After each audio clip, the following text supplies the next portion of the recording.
Welcome back, everyone. We're diving deep today. It's Nigel Cumberland's 100 Things Successful People Do this time. Kind of like a cheat sheet, Yeah. to figure out how those successful people think and what they do. And listen, when we say success, we aren't just talking about like fancy jobs and tons of money. This is about your goals, whatever they are. Could be your career, your relationships, just becoming a better you, Yeah. all that. We're going to uncover some wild stuff like get this, nearly half of British workers don't even take all their vacation days. Why? We'll find out. Plus, we'll look at what Steve Jobs' story can teach us about taking risks. Ready? Let's dive in. One thing that really grabbed me about this book is how it's all about your version of success, not some cookie cutter mold. It's about figuring out what really drives you personally, what makes you tick. Right. Like it's giving us permission to define what success even means. And speaking of drive, Cumberland's big on chasing your passions, even the ones you might have thought were impractical. You ever think back to when you were a kid, those dreams you had? Maybe you loved something but thought, nah, can't make a living doing that. Yep, Cumberland's saying, maybe you can. That's where it gets interesting. He argues that these passions, even the ones that seem kind of crazy, they're what keep you going. Think about it. Those dreams, they give you that extra push, that spark, especially when things get rough. It's like your own internal cheerleader, huh? No. Now, some of you listening might be thinking, easy for you to say you don't have a terrible job. And yeah, maybe. But the book uses Steve Jobs as an example. Dropping out of college, he was obsessed with tech, and look what happened. I'm not saying quit your job tomorrow, but it does make you wonder about those normal paths to success. Right. Job's story, it's a perfect example of taking a calculated risk. Sometimes you got to take that leap, follow what you're passionate about, could lead to something amazing. Think about this. What would you be doing if you weren't afraid? What really gets you excited? Oh, that's deep. I'm already feeling inspired. But passion's just one part of it, right? We got to avoid burning out, too. And that's where Cumberland drops this stat that blew my mind. Almost 50% of British workers don't use all their vacation time. Seriously. I've been guilty of that myself, actually. Why do we do that? I think it's a bunch of things. Like, there's this pressure to always be on, glorifying being busy, which is so unhealthy. Plus, people are scared to take time off, think they'll look lazy or get replaced. It's like we're terrified to unplug, even though we know we need to. But Cumberland's point is, breaks aren't just about chilling on a beach. They're about letting your mind and body recharge so you can do better work. Imagine your brain's like a laptop. If it's running nonstop, eventually it overheats. Battery dies. And you can't do anything. Right. Breaks are about having more energy, not being lazy. When you're refreshed, you're more focused, more creative, you make better decisions. You're not a machine. You need downtime to function properly. So true. And to make it practical, Cumberland talks about this thing called the Pomodoro technique. 25 minutes of work, then a 5-minute break. Simple, right.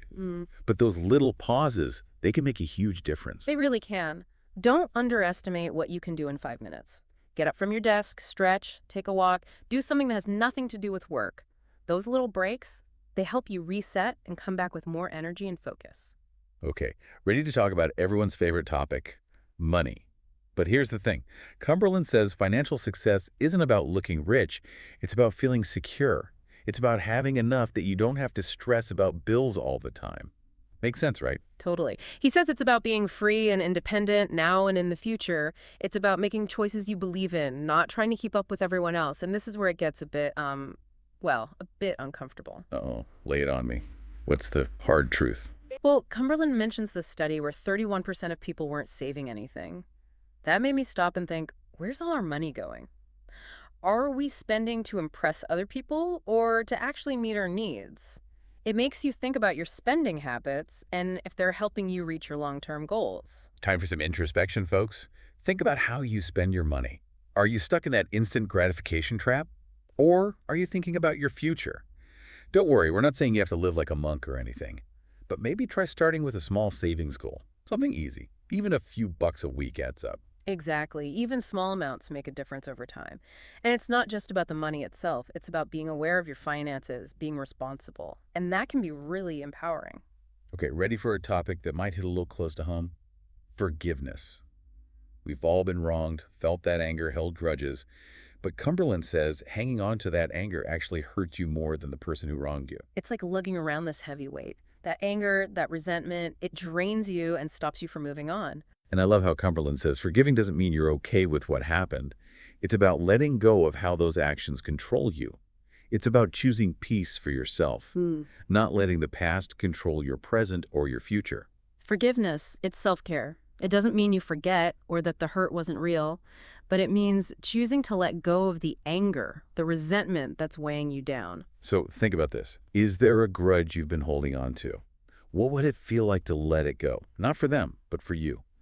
It might be scary, but it could also be incredibly freeing. For sure. It's about taking back your power and moving forward with a lighter heart. And that, my friend, that's a powerful step towards success in anything you do. It's about focusing on how you feel, not the person who hurt you. And speaking of shifting focus, Cumberland has some interesting things to say about confidence. He says it's not about being the loudest one in the room or, trying to dominate everyone. It's about trusting yourself and what you can do, even when you're not so sure. I like that definition. It's way more relatable than that whole alpha thing, right? I mean, everyone has doubts sometimes. Yeah. But it's about pushing through those and believing in yourself, even when it's tough. Yeah, exactly. Confidence isn't about having no fear. It's about feeling the fear and doing it anyway. And the interesting thing is confidence can be kind of a self-fulfilling prophecy. Oh, tell me more about that.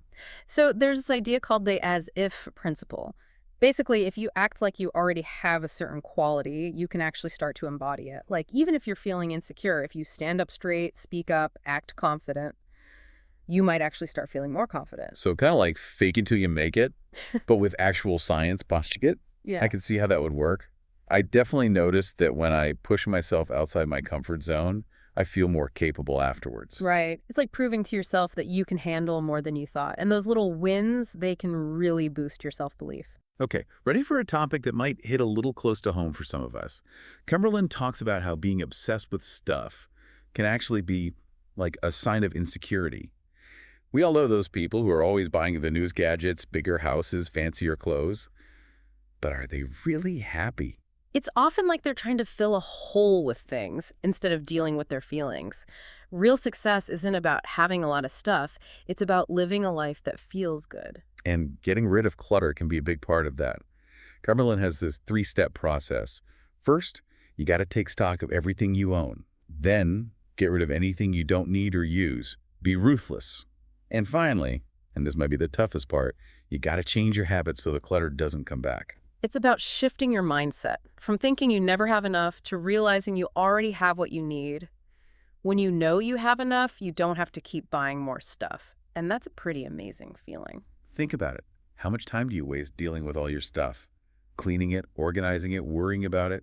What could you do with all that extra time and energy? Exactly. Decluttering isn't just about tidying up your house. It's about making space in your mind for things that really matter. Relationships, experiences, personal growth. Okay, here's a truth bomb for you. Yeah. Growth happens outside your comfort zone. I know, we all love our routines. But staying stuck in that comfort zone, it can stop you from reaching your full potential. It's like working out a muscle. If you don't challenge it, it won't get stronger. And I think we've all seen this in relationships. People stay in jobs they hate, or even in relationships that are toxic, just because it feels familiar, safe. But are they really happy? Are they truly thriving? They might be comfortable, but comfort doesn't always mean you're fulfilled. Sometimes you have to embrace the unknown, even if it's scary. That's how you discover what you're really capable of. So let's get practical. What's one small thing you could do today that pushes you just a little bit outside your comfort zone? Maybe it's having a difficult conversation, taking a class in something new, or even just trying a different route to work. Yeah, the key is to start small and gradually expand your comfort zone. Every time you push yourself, you build confidence and resilience. You prove to yourself that you can handle more than you thought. And here's something I found really comforting. Cumberland points out that everyone fails, even super successful people. It's not about avoiding failure, it's about how you deal with it. He says we should see failure as data, not defeat. Every setback is a chance to learn, to adapt, to get better. It's like that famous Thomas Edison quote, "I haven't failed, I've just found 10,000 ways that won't work." I love that. It reminds you that what we call failures are actually just steps on the path to success. And sometimes it's not even the failure itself that holds us back, it's the fear of what other people will think. We worry about judgment, so we play it safe and don't take risks. Like we're stuck in this performance mode, always trying to impress everyone else. But what if we let go of that need for validation and just focused on what matters to us? That's real freedom right there. When you don't need to please other people, you can chase your goals with more passion and be more true to yourself. Okay, let's get real for a minute. Cumberland talks about how toxic people can really mess with your success. He uses this analogy. Your environment shapes you, just like plants need the right soil to thrive. If you're surrounded by negativity, criticism, drama, it's going to be hard to grow. You got to pay attention to how your relationships affect you. It's not about judging people or expecting them to be perfect. It's about being aware of the energy you let into your life. He gives some really good examples of toxic types. The liar, the constant critic, the manipulator. It's like he's giving us permission to say, hey, this isn't good for me. I need some space. Exactly. It's about setting boundaries, protecting yourself. You don't have to put up with things that make you feel bad. So think about your own relationships. Is there anyone who consistently brings you down? Maybe it's time for a conversation, or maybe it's time to distance yourself. Remember, you deserve to be around people who lift you up and support you. And on that note, let's talk about planning, but with a twist. Cumberland says planning is important, but you also got to be flexible. You got to be able to adapt. I like that, because life rarely goes according to plan. Right. He talks about finding that balance between structure and spontaneity. Having a plan keeps you on track, but being too rigid can make you miss out on unexpected opportunities. It's like having a map, but being open to taking detours if you see something interesting along the way. Exactly. And that's what successful people do. They're not afraid to change course if something better comes along. So how do we find that balance? Cumberland says you should set goals and make daily plans, but also have backup plans. What if things don't go as expected? What are your options? It's about being prepared, but also open to change. Which leads us to something that can be a bit heavy, but it's important to talk about: regret. We all have those what-if moments, Yeah. Missed chances that we keep thinking about. Ugh, don't I know it? Yeah. I have a whole mental list of those what-ifs. But Cumberland says we don't have to live with those regrets. He says we should take action now so we have fewer regrets later. He asks this really interesting question. If you could tell your older self one thing to do today, what would it be? It makes you think about what's truly important and start moving in that direction. It's about living a life you believe in, so you can look back and feel good about it, not filled with woulda, coulda, shouldas. He boils it down to some pretty simple advice. Take chances, say what you feel, prioritize your relationships, and follow your passions. Basically, don't let fear stop you from living a life that means something to you. It's about building a life that feels, I don't know, like it has purpose, like it's real, and not having those regrets later on. So as we wrap up this deep dive into Cumberland's 100 things, what's sticking with you? For me, it's that success isn't some end point, It's Right. the whole journey. And this book, it's like a toolkit for that journey. Yeah, I'm with you on that. It's been great talking about this with you. It's not just like a bunch of random tips. It's deeper. It's about the mindset, the habits, knowing yourself. That's what leads to a better life.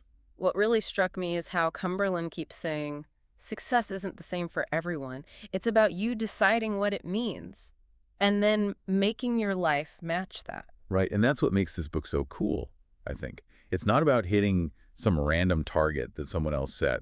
It's about you becoming the best version of yourself, however you define that. It's looking at the whole picture. Your relationships, how you grow as a person, money, even all that stuff. We talked about this stuff. I don't know about you, but I'm feeling super inspired after this. Like, Yeah. we really can create our own future, Totally. It's not about comparing yourself to others or chasing someone else's idea of success. It's about owning your journey, making choices that lead to a life that feels good and means something to you. Thanks for joining us on this deep dive into 100 things successful people do.